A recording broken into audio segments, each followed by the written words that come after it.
I would love to see a White House reporter ask the simple question.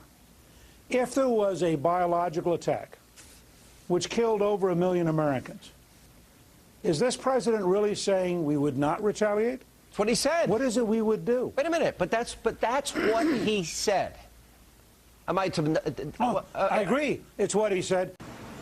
Well, that particular declaratory policy is not that much of a shift from the Clinton and the Carter administration before it, but it's a big mistake because it basically says that for countries that have biological and chemical warfare capabilities, the Obama administration is not prepared to use nuclear weapons in retaliation. In other words, we're giving up the threat of nuclear deterrence in hopes of persuading other people not to use these kinds of weapons of mass destruction.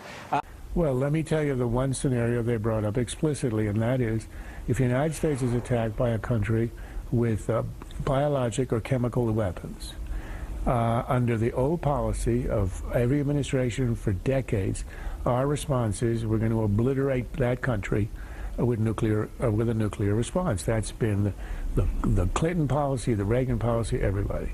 And now we have a new policy that if that occurs, before we would retaliate in that way, the White House lawyers would ascertain if that country is in compliance with the NPT, the Non-Proliferation Treaty. And if it is, if it's kept up with its IAEA inspections, it gets immunity from a massive nuclear retaliation. It gets instead, I suppose, a retaliation with TNT and Marines shooting guns. Now, this, to me, is either insane or ridiculous. I can't decide. I report, you decide.